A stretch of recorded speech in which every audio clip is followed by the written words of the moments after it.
Pada malam ini kita memulai kembali ngaji kitab Al-Hikam yang insya Allah ini adalah malam yang pertama ngaji di majelis Roti Pos. Semoga saya dan panjenengan senantiasa diberi maunah oleh Allah Subhanahu wa taala. Amin.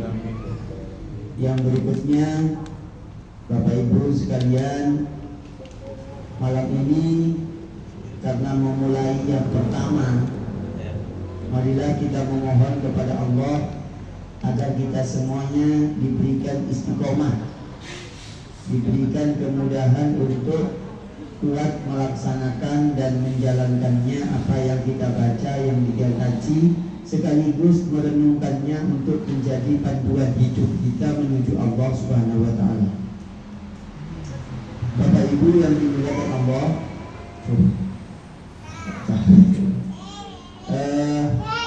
karena saya waktu jamaah sini sebagian mau datang ke rumah itu pas saya ada acara di luar, jadi sudah janjian. Pokoknya 2 minggu sebelum ini itu pas hari Minggu pas saya ada kegiatan, sehingga saya tidak bertemu dengan panjenengan, dan panjenengan juga tidak ke rumah karena saya sudah mohon maaf ini pas ada di luar seharian itu saya.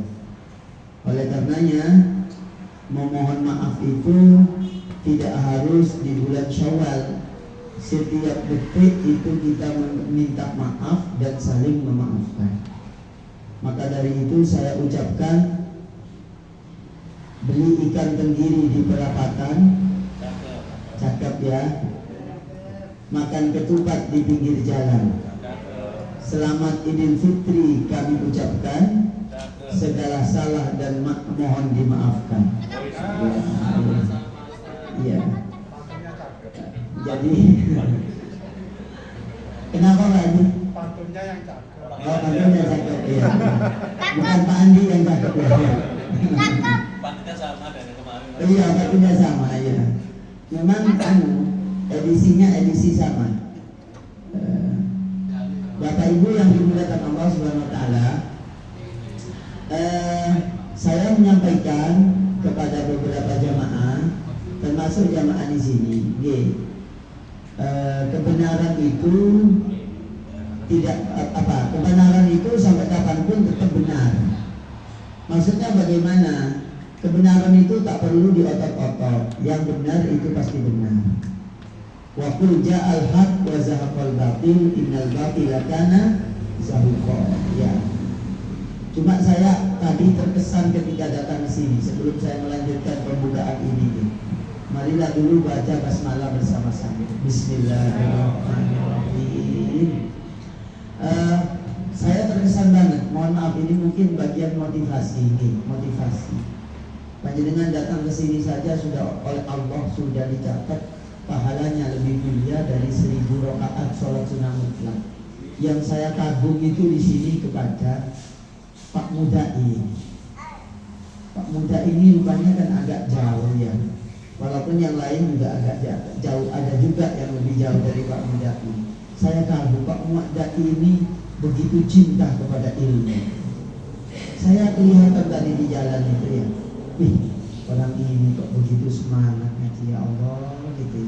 Semoga diberi istiqomah. Takutnya itu ngaji anget-anget daya ya.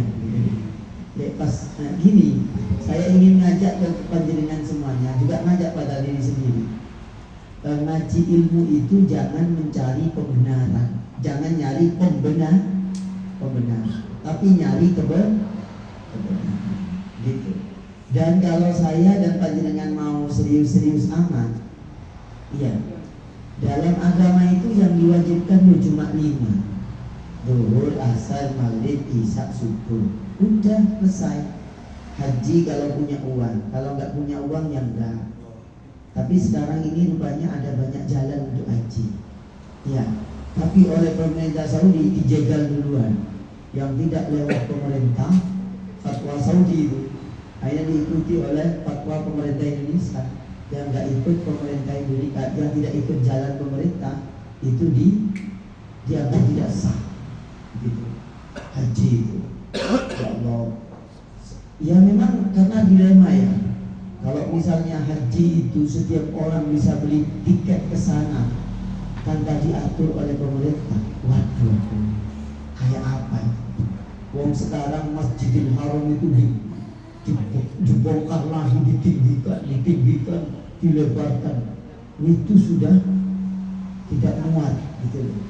Kalau nggak diatur gitu maksudnya. Tapi ternyata rukun wajib kita yang haji ini yang kelima ini ternyata ada saja orang yang bisa, bahkan banyak. Kemarin Imam Jumat kali itu ada teman saya takmir di Tukul Wulu.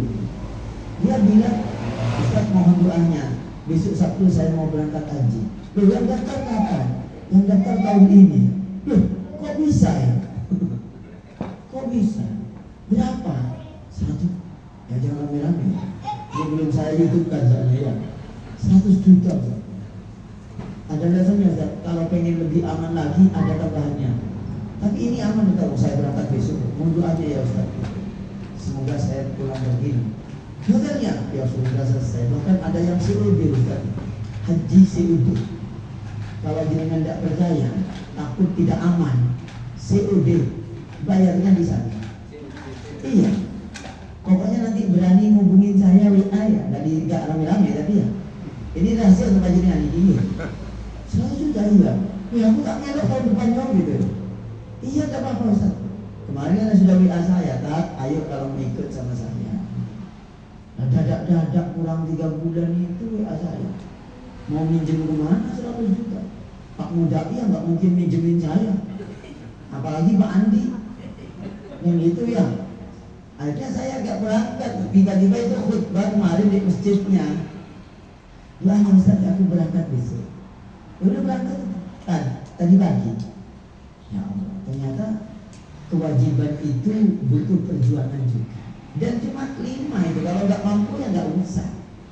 Maka yang kita ngaji tiap malam mungkin, atau tiap bulan, ngaji bulanan, ngaji mingguan, itu sebenarnya ngaji barang-barang sunnah, barang-barang keutamaan yang Allah perintahkan kepada kita melalui Nabi. Maka dari itu saya menyarankan kepada setiap jamaah yang ngaji bersama saya membuka kitab-kitab yang Allah Subhanahu wa ta'ala terangkan di dalam sabdanya Nabi dan diterangkan pula oleh para ulama. Itu ya kita buat santai, serius santai gitu ya.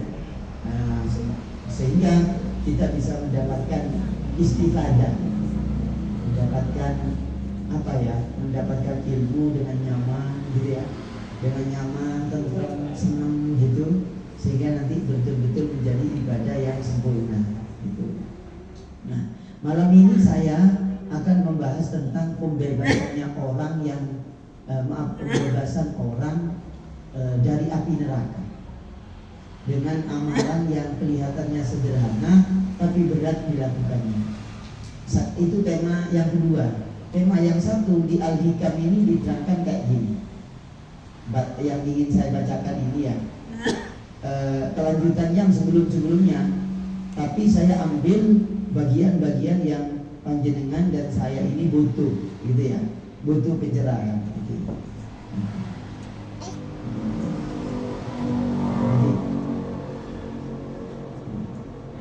Hikmah yang ke-48 saya ambil dari hikmah. Kalau yang kita baca kan sampai 30-an, ini langsung saya ambil 48 karena kita butuh ini, butuh hikmah yang 48 ini. Nah sekedar ya, supaya saya kasih keterangan ngaji oke tasawuf.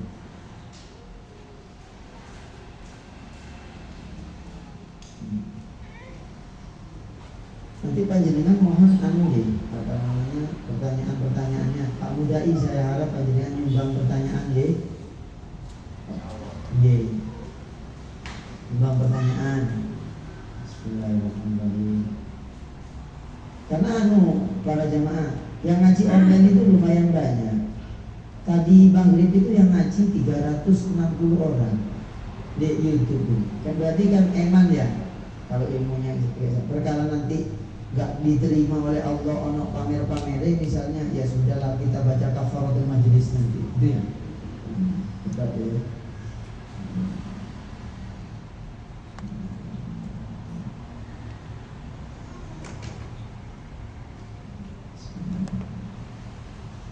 Ini nggak ada lampu yang nyala ya, biar wajah saya kelihatan tambah ganteng. Lampu tengahnya. Ya, biar kelihatan tambah bagus. Mana Pak Haji? Oh itu, nah, kasih lampu aja. Nah ya, lumayan Pak Haji. Bismillahirrahmanirrahim. Niki bab keutamaan, bukan kewajiban. Alhamdulillah Pak Haji, lebih terang lagi ya. Bismillahirrahmanirrahim. Ini bab keutamaan, tapi bukan kewajiban. Jadi kita ngaji itu kalau tahu struktur ilmu, ada yang wajib, ada yang keutamaan.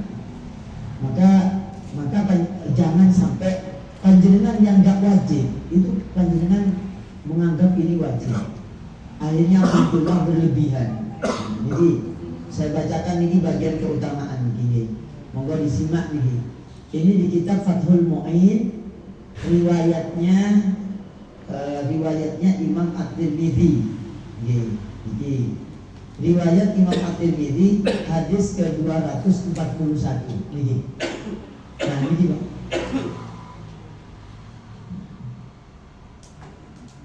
Hadis riwayat Imam At-Tirmidzi ke-241. Niki keterangannya begini, bahwa orang yang ngikutin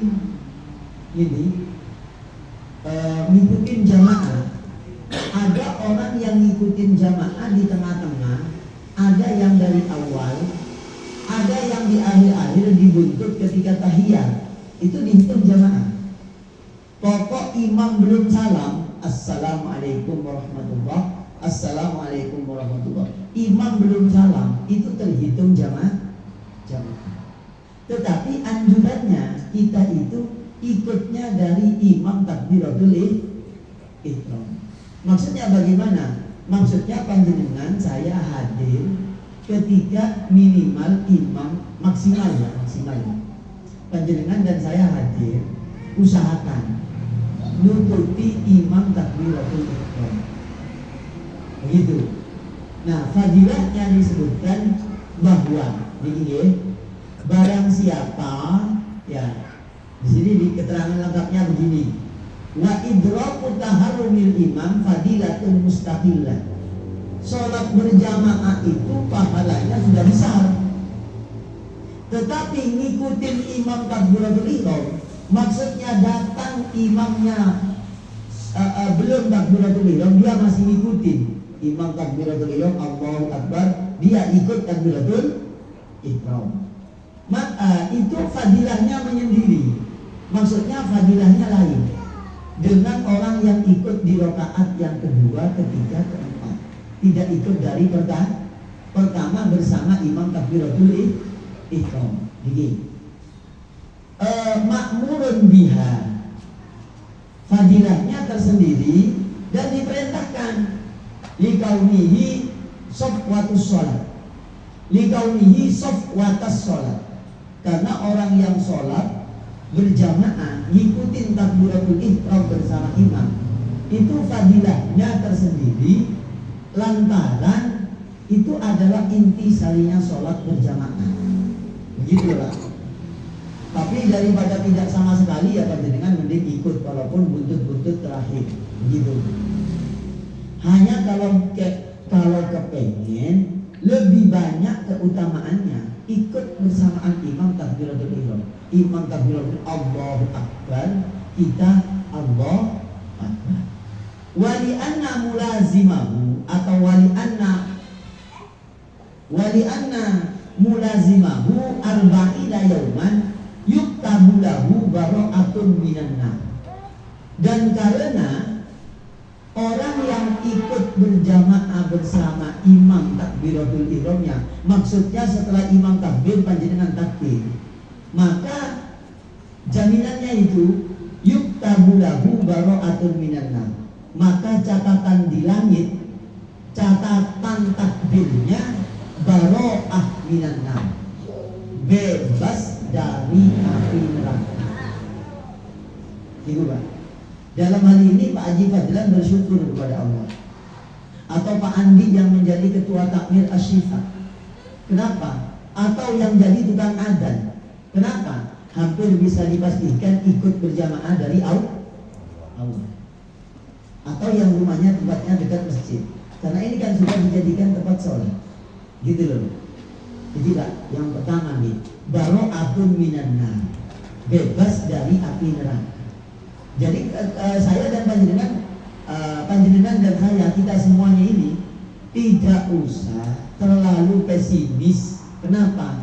Kita loh sudah punya sholat jamaah. Insya Allah jamaah panjenengan menjadi catatan untuk panjenengan bebas dari api neraka. Begitu. Amin ya rabbal. Semoga saya dan panjenengan itu ditolong oleh Allah untuk selalu berjamaah dari awal. Karena itu butuh pertolongan, gitu loh. Butuh pertolongan. Wes catatkan wes, coba mulai besok subuh. Ini tanggal berapa ini? Tanggal 11. Nanti bulan Juni tanggal 21 atau 22 tes. Sampean tes ini kuat enggak? 5 waktu 41 hari 40 malam. Dan itu rasakan khasiatnya. Maksudnya rasakan Allah itu akan memberikan sesuatu yang berbeda. Tapi ini tidak mudah Bapak Ibu, enggak mudah Bu, angel yang bilang angel yang enggak juga. Ya, bilang gampang enggak juga. Bergantung siapa? Bergantung dirinya sendiri. Begitu. Semoga Bapak Mudai dan kawan-kawan ini, saya khususnya, diberi kemampuan oleh Allah untuk bisa 40 hari. Minimal lah pernah punya catatan. Karena Kanjeng Nabi sing dawuh niki. Hadis riwayat Imam At-Tirmidzi ke-241. Terus wa bara'atun minan nifaq, dan dibebaskan dari apa? Dari munafik. Saya dan insya Allah yang banyak munafik itu mungkin karena tidak sholat jamaah gitu ya. Tapi jangan kemudian kita menuduh orang munafik, ya tidak perlu, sudah tidak perlu. Maksudnya kalau kita ini masih punya sifat-sifat sedikit munafik, ini perlu dihapus dengan pertolongan Allah, berjamaah 40 hari 40 malam. Ini hadisnya Pak. Kalau di kitab aslinya ini aslinya. Hadis riwayat Imam At-Tirmidzi ke-241. Jadi sabdanya Kanjeng Nabi dari Anas bin Malik, "Man shalla lillahi arba'ina yauman." Barang siapa yang sholat karena Allah 40 hari, fi jama'atin, dengan berjamaah, yudriku at-takbirata al-ula, ngikutin takbir yang pertama bersama imam, kutiba lahu baro'atani, maka dia dicatat oleh Allah dengan dua pembebasan. Yang pertama baro'atun minan nar, bebas dari api neraka. Wa baro'atun minan nifaq, dan bebas dari sifat munafik. Ini luar biasa ini. Memotivasi kita, ternyata takbirnya imam yang pertama, kalau kita bisa ngikutin, itu beda dengan orang yang gak bisa ngikutin jamaah takbirnya itu nututin imam takbir pertama. Ini muka-muka saya dan penjenengan selalu ditolong oleh Allah. Ibadah niki butuh pertolongan Pak, butuh pertolongan. Jangan lupa membaca Allahumma a'inni ala dzikrika wa syukrika wa husni ibadati. Itu permohonan kita agar ditolong terus. Saya tadi itu mau masuk ke dalam komplek ini, mau masuk ke komplek masjid ini, saya berpikir, ya Allah, semoga Pak Haji Fadlan dan keluarga diberi kekuatan untuk istiqomah ngadakan ngaji begini. Maaf Pak, kalau tiap malam minggu ngadakan kayak begini, maaf ya, bukan memuji Pak Haji ya, ini berat Pak. Lek gak oleh ditolong, gak bisa. Kalau gak oleh ditolong, gak bisa. Banyak orang yang punya biaya, punya modal, tapi gak bisa ngadakan begitu. Padahal ini ya Allah, saya tadi itu pengen mengatakan untuk dua hal pesan saya hari ini ya. Yang pertama ingin menyampaikan kepada Pak Muda, ya Allah, Pak Muda ini luar biasa cintanya ngaji gitu ya. Di Asyura gak pernah telat, paling terlambat dikit gitu ya. Itu gitu, masih ikut ke sini. Ya ini serius banget orang ini ya. Ini ahli surganya kelihatan gitu ya. Semoga begitu Pak Muda ini. Yang kedua Pak Haji Fadlan, ya Allah Pak Haji Fadlan, ini semoga kuat sampai akhir hayat. Karena ini menjadi saksi di hadapan Allah Subhanahu wa taala. Betapa mungkin ya. Semoga saja. Selama saya ngaji di sini, di tempat ini, mulai ngaji baca sulam taufik, baca hikmah-hikmahnya Ibnu Athaillah, lalu membaca fikih tematik, mungkin ada yang tercerahkan, semoga begitu. Ada yang dapat ilmu gara-gara siapa? Bukan semata gara-gara saya, gitu loh. Tapi takdirnya Allah yang dititipkan kepada Pak Haji Fadlan. Ini dalam rangka apa? Dalam rangka memotivasi beliau sekeluarga, jangan sampai kendor dan jangan putus istiqomah ini, gitu. Karena karunia Allah ini, aduh, karunia besar luar biasa, gitu. Monggo kita senantiasa berdoa kepada Allah. Ayo bareng-bareng berdoa. Bismillahirrahmanirrahim. Ayo semangat, ibu-ibu gak semangat ya nyanyi? Semangat ya? Oke. Bismillahirrahmanirrahim. Bismillahirrahmanirrahim. Allahumma tu Allah A'inna nyuwun pitulung panjenengan ala dzikrika ing atase eling panjenengan wa syukrika syukur ing panjenengan wa husni ibadatik lan sak bagus-baguse ibadah. Wah, ini doa sangat indah kalimatnya. Ya Allah, aku mohon pertolongan. Ya Allah, panjenengan tolong kami. Kami minta pertolongan, diberi selalu kemampuan berzikir kepadamu dan bersyukur kepadamu, sekaligus beribadah dengan sebaik-baiknya ibadah. Ini penting. Ya, karena Pak Haji Fadlan dan yang lain datang ke sini ini dalam rangka ibadah kepada Allah. Bukan sekedar euforia untuk ngaji, bukan. Wes diniati ibadah. Dan lebih salut lagi ini ke Pak Andi saya. Ya Allah, Pak Andi ini kan nanti jam 12 sudah harus berangkat dinas gitu loh. Iya, ini capek kan. Dinas untuk keperluan yang luar biasa, SK yang luar biasa, begitu. Tapi masih sempat ngaji malam ini aja tadi. Pas dengan saya ini ya. Iya, pas malam ini aja. Karena ini kan panitia inti sebenarnya, gitu. Tapi luar biasa lah, insya Allah ini bagian daripada saling memotivasi. Karena pengajiannya Umar bin Abdul Aziz diceritakan di kitab Ihya. Umar bin Abdul Aziz itu kalau ngaji gak aneh-aneh ngajinya, nggak sampai jelimet-jelimet itu enggak. Para ulama dikumpulkan di kerajaan, diundang untuk membacakan kitab. Kitabnya kitab apa? Dzikrul Maut. Kitab yang mengingatkan beliau mati. Waduh, ini bab yang apa ya? Yang mengerikan gitu ya. Bab yang mengerikan. Karena memang kitab bab Dzikrul Maut itu oleh para ulama ditulis dalam kitab khusus. Kalau Imam Al-Qurtubi itu nulis kitab namanya At-Tadhkirah. Ya. Kalau Imam Imam Ibnul Qayyim, kitab tentang mati itu ditulis di dalam kitab namanya Ar-Ruh.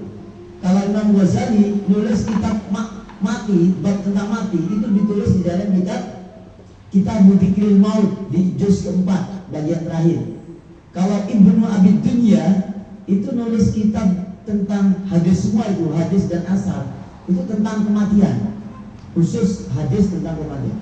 Lah ngajinya Umar bin Abdul Aziz kalau minta para ulama itu di rumahnya dibacakan kitab tentang Dzikrul Maut.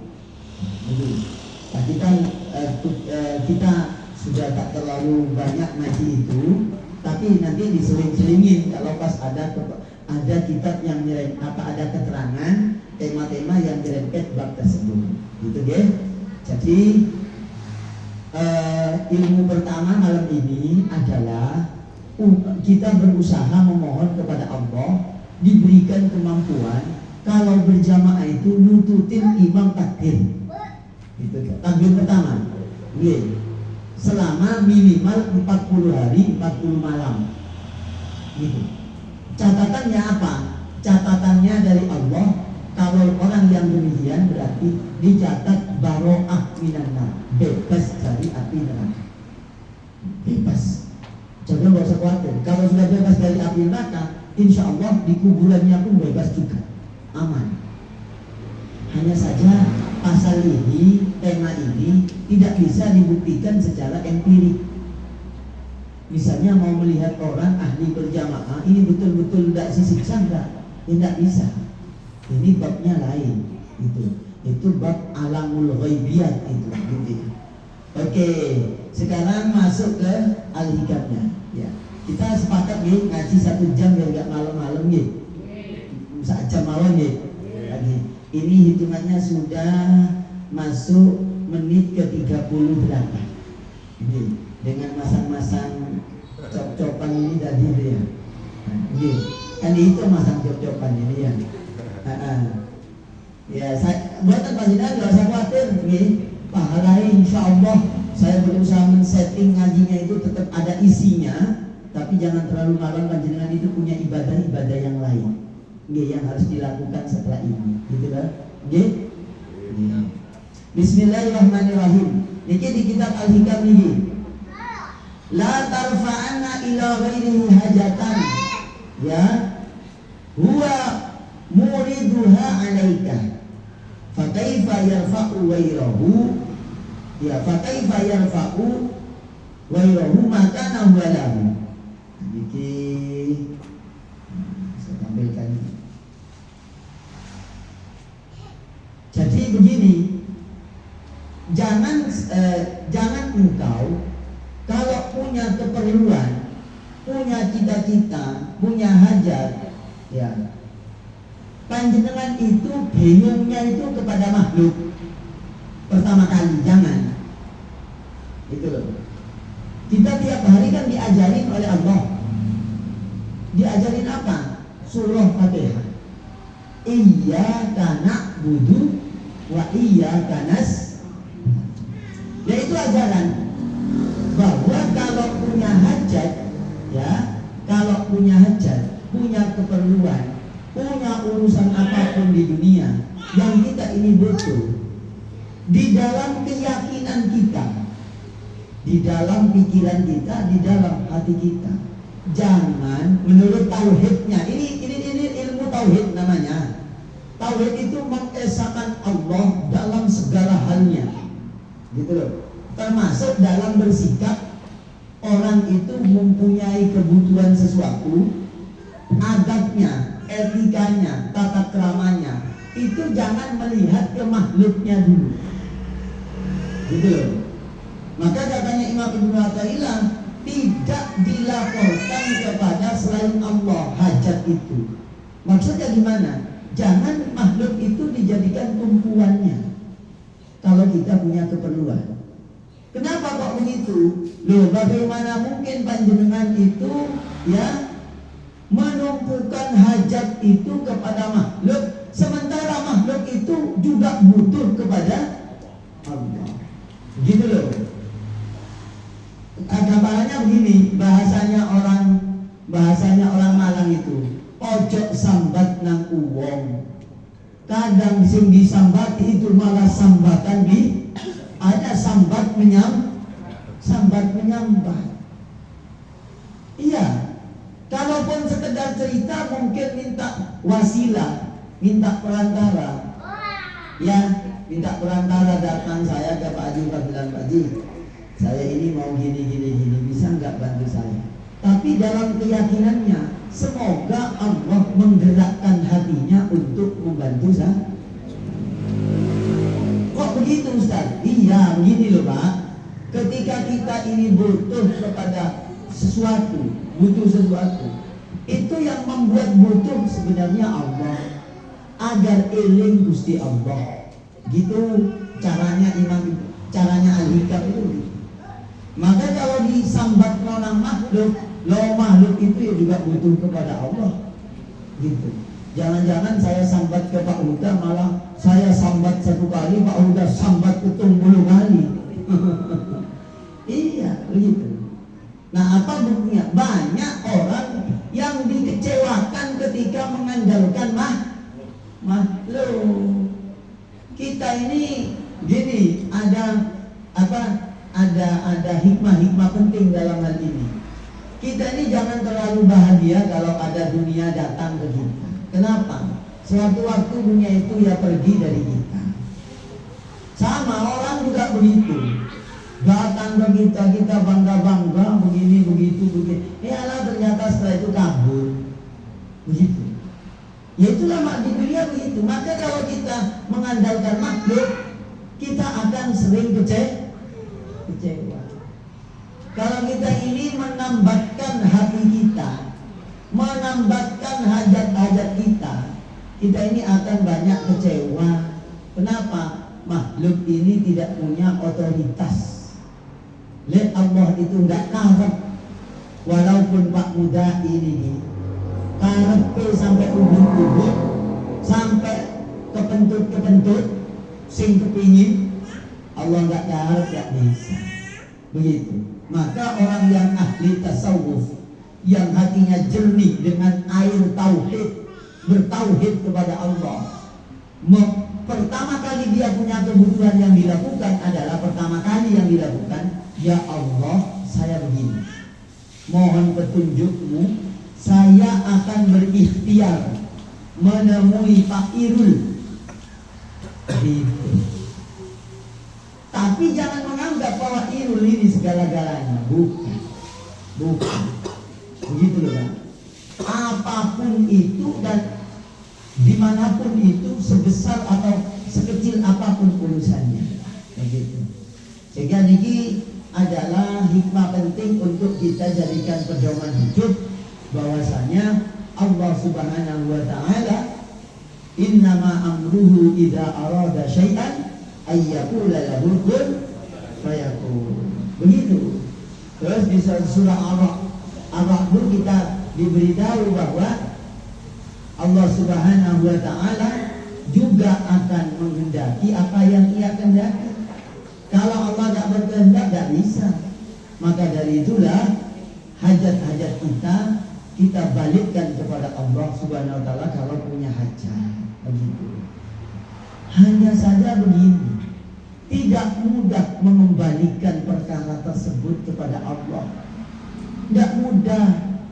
Keyakinan hati dan pikiran kita ini sering dibayang-bayang oleh apa? Kebiasaan hukum alam. Gitu loh. Jadi biasa bahwa kalau panjenengan ini punya hajat, misalnya ngelamar untuk jadi PNS, ya, bayangannya itu bukan Allah. Apa bayangannya? Ono wong jero ora. Gitu. Ada orang dalam apa enggak? Gitu.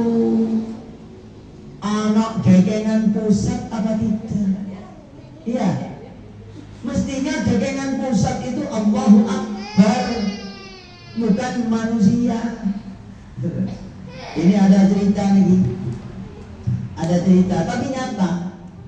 Ada salah satu teman saya itu, maaf, saya nggak menyebutkan institusinya. itu bapaknya itu, keluarganya itu punya koneksi kepada salah satu kementerian. Ya, salah satu kementerian.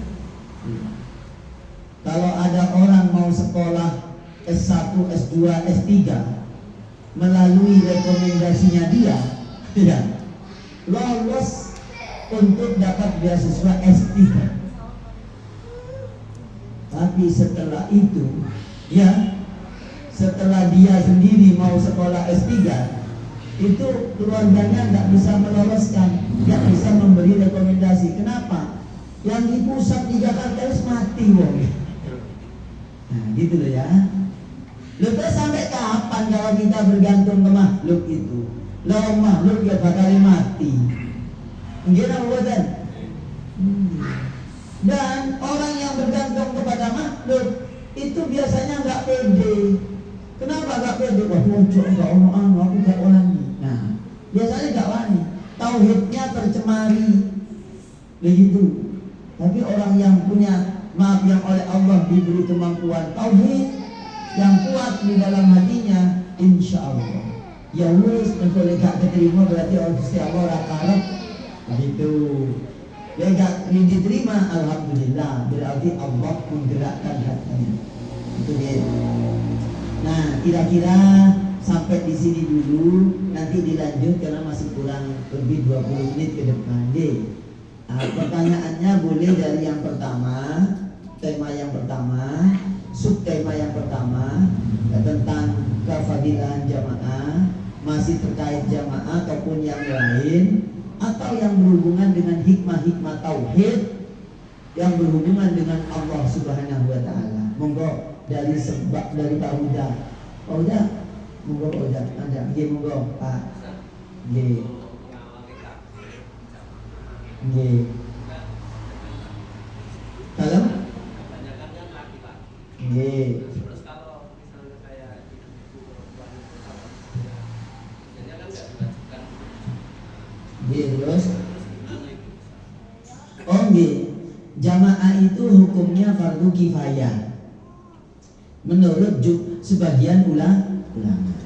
Menurut jumhurul ulama itu sunnah muakkadah. Sangat dianjurkan. Kenapa? Karena berjamaah itu syiar. Lalu bagaimana untuk jamaah ibu-ibu? Pertama, ini kan banyak solusi. Ya, solusinya mencari masjid atau musola yang di situ ada jamaah laki dan perempuan. Solusi yang kedua, orang yang sudah cinta ingin selalu berjamaah, merekayasa untuk berjamaah walaupun dia yang jadi imam. Cari orang-orang yang sejenis kelamin untuk melakukan jamaah. Dicatat, tetap dicatat. Karena hitungannya itu ikut bersama imam. Maksudnya imam takbir, dia sudah hadir mau takbir setelah imam takbiratul ihram. Begitu Pak. Itu solusinya untuk jamaah ibu-ibu. Gimana ibu-ibu, ada pertanyaan juga kira-kira? Ibu-ibu ada pertanyaan lain yang terkait dengan jamaah? Nggih, monggo Bu Haji. 40 hari itu apakah tidak boleh istrinya bolong? Oh, nggak boleh bolong. Nggak boleh bolong. Iya. Uang 40 malam, kalau 40 hari 40 malam bolong, bolongnya telu ya berarti jadi 37. Gitu. Betul. Misalkan hari yang ke-27 dan bisa misalkan atau lewat, apa kembali lagi ke Oh, kecuali kalau perempuan itu karena halang. Nah, kalau halangan dihitung ya. Dihitung tetap lanjut begitu. Misalnya ada ibu-ibu yang halangan 5 hari atau 7 hari, maka hari berikutnya tercatat lagi melanjutkan yang sebelumnya. Begitu Bu G. Ada lagi ibu-ibu dulu lagi. Ada lagi Bu. Nah, ibu kayaknya kurang semangat ini. Ini rawonnya harus gede-gede nih ya. Biar semangat itu ya. Rawon, duren gitu ya. semangat itu ya.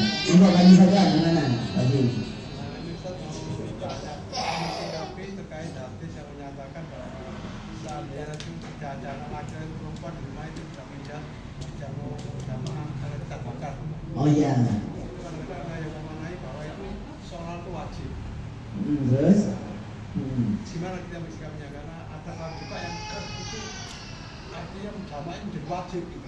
Oke, sambung. Kedua masalah berjamaah kita istiqomah berjamaah Ustaz. Cuman waktunya itu kadang-kadang yang tidak persis waktu azan atau apa, setengah jam setelah azan atau apa, apalagi waktu dalam perjalanan kita berdua gitu ya, kita sudah terlambat, kita tetap berjamaah. Itu gimana Ustaz? Apa itu termasuk membatalkan yang 40 kali itu atau gimana? Oh, alhamdulillah.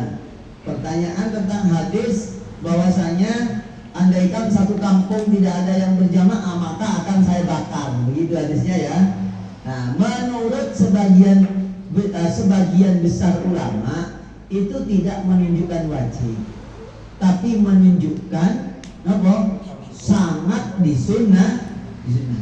Begitu.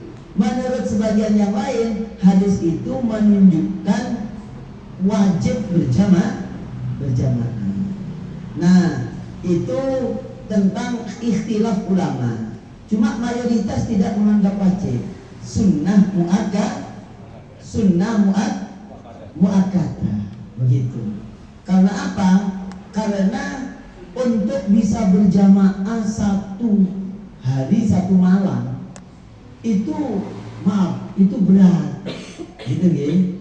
Nah, yang wajib itu adalah sholatnya. Sementara jamaahnya itu hukumnya sunnah muakkadah. Sebagian ulama menganggap itu adalah fardu kifayah. Nah, hadis itu menunjukkan fardu kifayah. Gitu. Andaikan satu kampung tidak ada yang sholat berjamaah, gitu ya, maka itu dihukumi berdosa semua menurut sebagian ulama.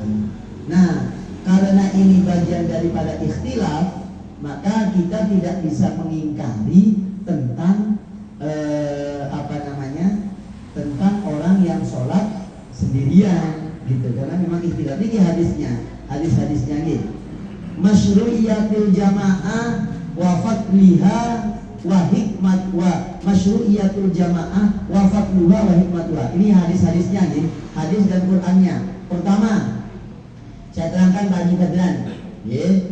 Nah, ibu-ibu juga. Nah, kalau panjenengan pernah mendengar keterangan yang sampai mewajibkan, niki saya terangkan sekarang semuanya.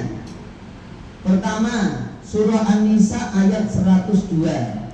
Dalilnya tentang dianjurkannya jamaah. Wa idza kunta fihim fa aqamta lahumus sholata. Apabila kamu itu bersama dengan mereka, maka dirikanlah jamaah sholat bersamanya.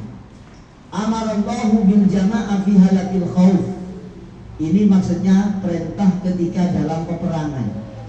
Dalam peperangan saja kita itu sebagai imam, panglima perang, itu diperintah oleh Allah untuk mendirikan jamaah. Gitu loh. Ini adalah keadaan takut, emergency. Asna al-jihad, fafil amni aula. Berarti kalau dalam keadaan normal tidak perang itu lebih wajib. Nah, gitu pemahamannya. Atau lebih dahsyat perintahnya. Wong perang saja disuruh berjamaah sholatnya. Gitu. Walau lam takun matlubatan la rukhisa fiha halatal khauf. Andaikan andaikan jamaah itu tidak ditekankan perintahnya, maka ketika peperangan tidak akan diperintahkan jamaah. Paham ya? Paham maksudnya? Ya. Walam yajuz al-ikhlal biwajibati sholat min ajliha. Dan tidak boleh walam yajuz al-ikhlal, dan tidak boleh terjadi kebolongan kewajiban sholat, ya, karena jamaah. Dan tidak boleh al-ikhlal. Apa al-ikhlal itu? Telah cacat, ya. biwajibati sholat min ajliha. Terus itu dalil Qur'annya. Sunnahnya sholatul jamaah afdalu min sholatil fardhi bisa ba'in wa ishrina darajatan. Itu dalil hadisnya, sholat jamaah lebih mulia daripada 20 dengan selisih 27 derajat.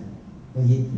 Nah, Nabi kenapa kok tadi itu panjenengan saya terangkan bahwa terjadi ikhtilaf itu apa wajib, apakah fardu kifayah, apakah sunnah muakkadah. Ini loh Pak, sabdanya Nabi tidak mengatakan wajib, tapi mengatakan lebih udah, gitu loh.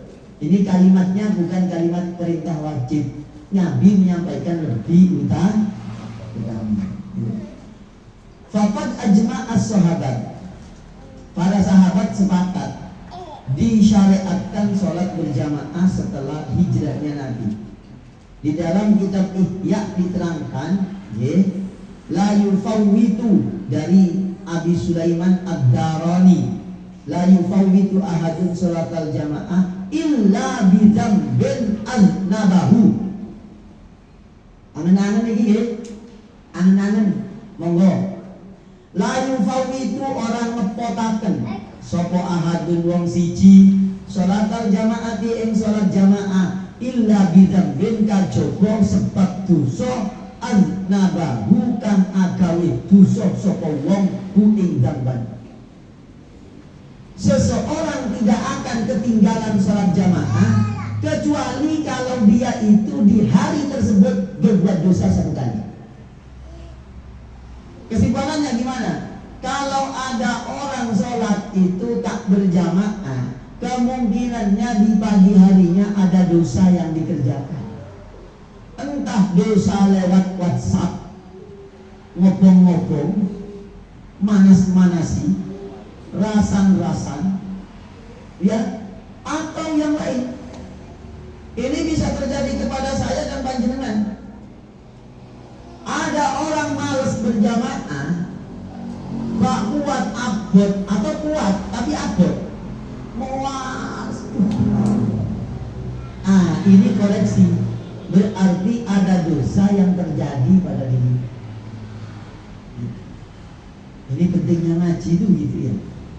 Akhirnya apa? Bisa ngoleksi diri sendiri. Aku lagi jamaah, aku abot ya. Jangankan jamaah, sholat sendirian saja mau ke masjid cuma 100 meter berat. Aduh, ya Allah, ya Allah. Itu pertanda ada dosa yang sangat besar terjadi, belum dimaafkan oleh Allah. Oh, gak ada kayaknya kepada Allah ini. Berarti dosa kepada manusia. Keterangannya di mana? Di kitab Ihya.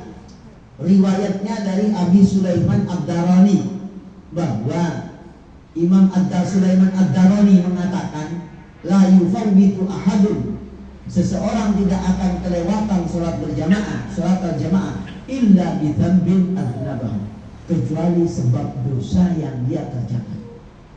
Kesimpulannya, orang yang masih punya dosa berat-berat kepada manusia dan kepada Allah, hampir dipastikan dia tak kuat berjamaah full 5 kali sehari.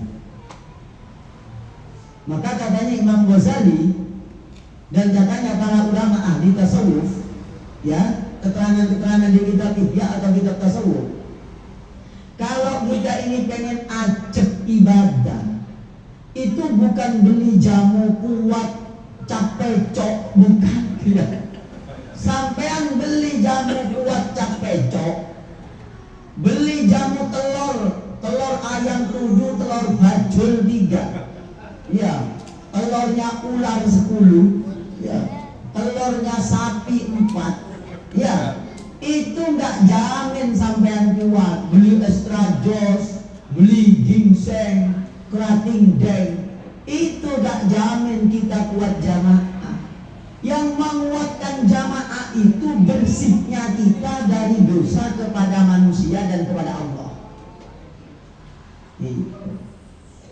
Pokok kalau ada orang ibadah kok ngantuk-ngantuk, sudah jam 10 sudah tidur. Itu kan berarti 11, 12, 13 11, 12, 1, 2, 3, 4. Berarti kan 6 jam. Tadi pagi jam 10 sampai jam 2. Terus jam 2 sholat zuhur misalnya nih. Ya, turu mana tadi jam 4. Lepas jam 10 turu mana? Subuh itu takbir Allahu Akbar.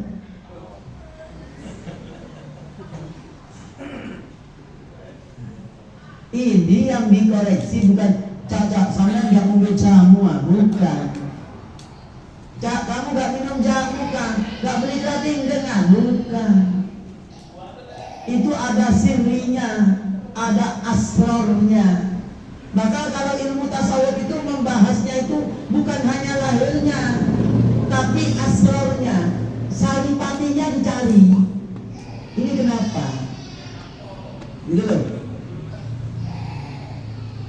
Cobalah panjenengan. Tidak percaya, lakukan dosa. Jangan besar-besar. Yang kecil-kecil di HP itu loh, lakukan.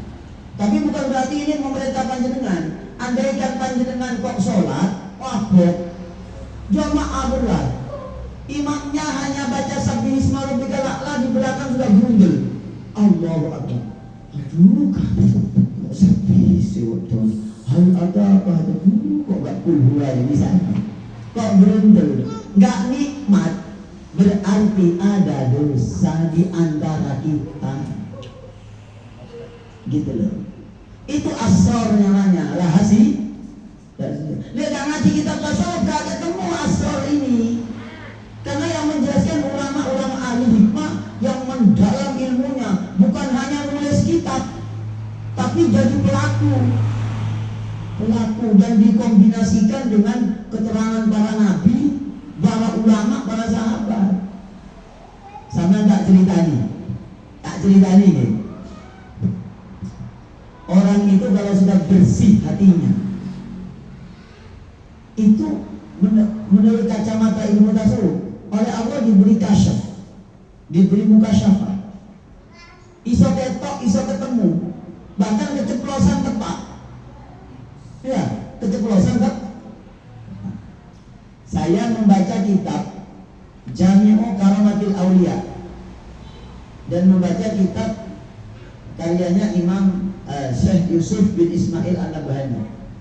Kutipannya dari kitab-kitab sirah. Itu Sayyidina Utsman itu kan orang yang luar biasa. Jadi Utsman luar biasa, kuat ibadah. Sayyidina Abu Bakar, Umar, Utsman, Ali. Ini orang top ibadahnya. Kalau Sayyidina Utsman kelebihannya di Quran. Jadi suatu ketika Sayyidina Utsman itu kedatangan tamu laki-laki. Itu ya. Kedatangan tamu lagi datang. Untungnya sekarang sudah tak ada Sayyidina Utsman. Kalau ada ini bahaya. Kenapa? Datang tamu laki-laki. Tamu laki-laki ini pas sebelum datang masuk ke dalamnya Sayyidina Utsman, itu kelihatan perempuan. Iya. Kira-kira kalau sekarang itu Pak Andi, ya pas naik sepeda motor mau berangkat ke Gadang, iya, kelihatan mahasiswi colongan sak ini. Ono di ngarepe gitu loh ya. Ada di depannya karena lampu ada rasan-rasan di hati nih, gitu loh ya. Aduh, gitu misalnya. Masuk ke dalamnya Sayyidina Utsman, katanya Sayyidina Utsman, saya melihat matamu telah berzina. Begitu. Ya Allah, akhirnya orang ini malu di hadapannya Sayyidina Utsman. Bukan diperlukan. Saya kok melihat ada asar zina fi ainaika. Inni ra'aitu asar zina fi ainaika. Saya kok melihat bekasnya perzinahan di kedua matamu itu. Hanya karena kan katanya Nabi kan mata ada zinanya, tangan ada zinanya, telinga ada zinanya, dan seterusnya kan gitu. Saya itu terperana, ya Allah, ini orang kalau sudah bersih hatinya dan pikirannya itu oleh Allah dibuka seperti itu. Untung saya nggak seperti Sayyidina Utsman. Kalau saya sebelum saya bina Usman ketemu Cak Irul ini kira apa mangi di samping itu? Benar wong ya. Iya, Pak Andi, Pak Haji Fadlan, ya, Pak Mudai, sama Nustu baik kau gini. Apa Pak Ustaz? Sama ngapain tadi situ? Tadi udah pasar besar. Wah, bisa. Iya, padahal ngelirik gitu ya. Kayak gitu. Nah, artinya bagaimana? Artinya orang yang berbuat dosa kepada Allah, ya, walaupun sedikit, itu punya efek. Bahkan kalau sampai ketemu orang yang kasyaf, itu biasanya ngomong itu walaupun dia nggak menyengaja, ketepaan. Itu bukan kemudian sok wali, bukan. Memang ada semacam tuntunan, bukan tuntunan dalam arti kalau butuh ngomong gitu. Kayak gitu.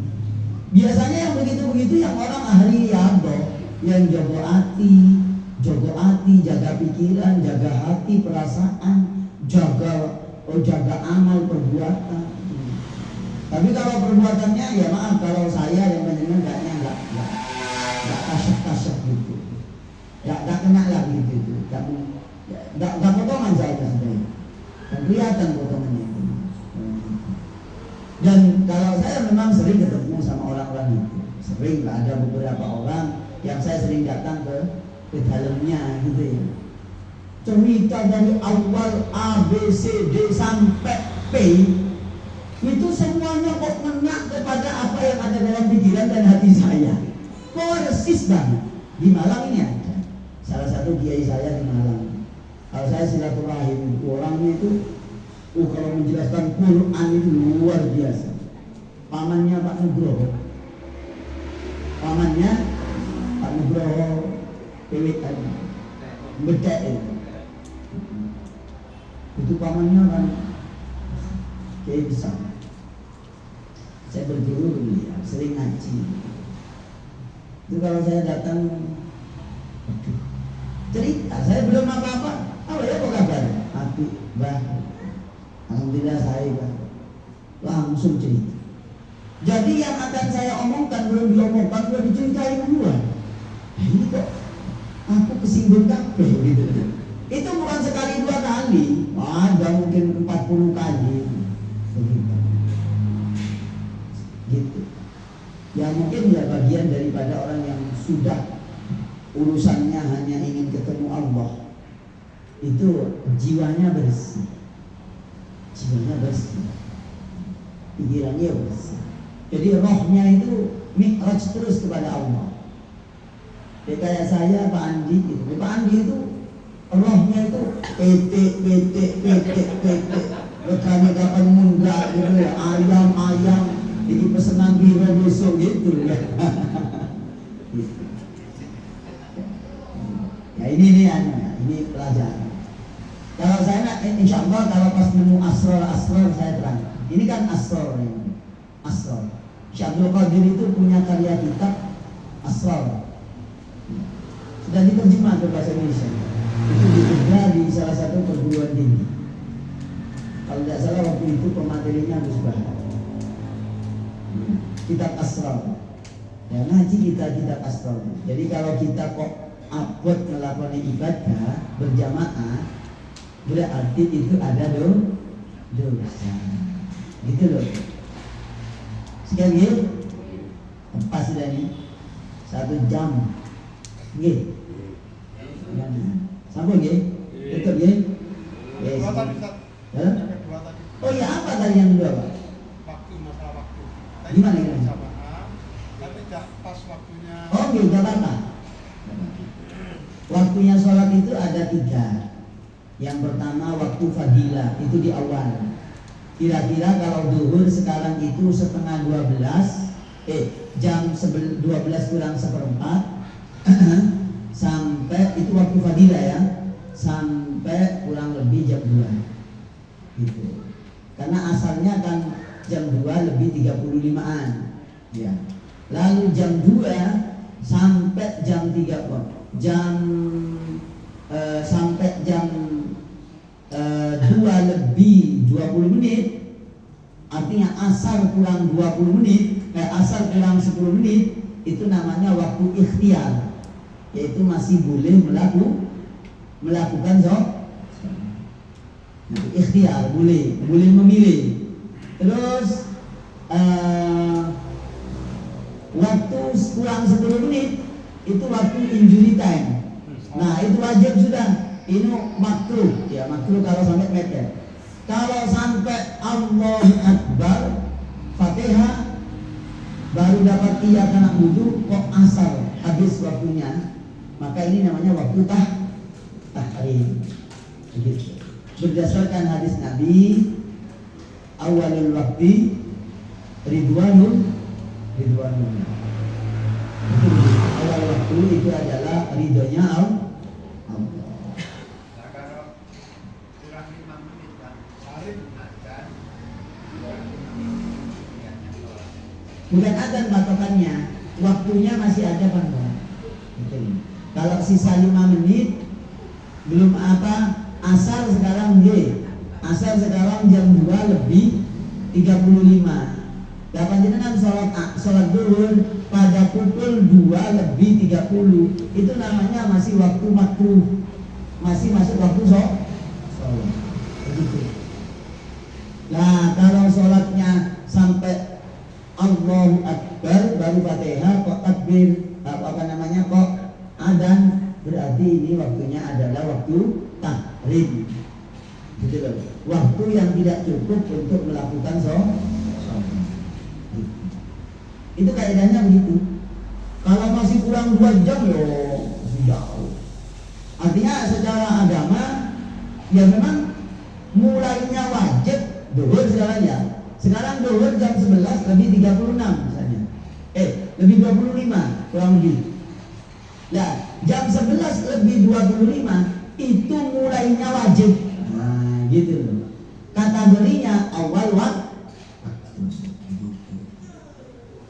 Ya sih. Bahkan kalau subuh dianjurkan agak padang, jangan awal-awal. Nabi menganjurkan sholat subuhnya itu golas, itu agak padang. Tapi bukan waktu keluar matahari, kira-kira 30 menit setelah masuk waktu subuh, gitu. Karena kadang kemalaman subuh kita. Ada kok di belakang rumah saya itu. Subuh itu belum anak sing adzan, terus adzan. Kurang 5 menit itu terus adzan. Ya Allah. Itu belum nolong sing poso. Yang puasa aduh gugur. Padahal dulu. Maka orang yang punya tanggung jawab adzan itu betul-betul jaga waktu, terus sampai meleset. Tusul. Jelas ya? Mari kita tutup dengan kafaratul majlis. Subhanallahumma wa bihamdika asyhadu an la ilaha illa anta astaghfiruka wa atubu ilaik. Assalamualaikum warahmatullahi wabarakatuh.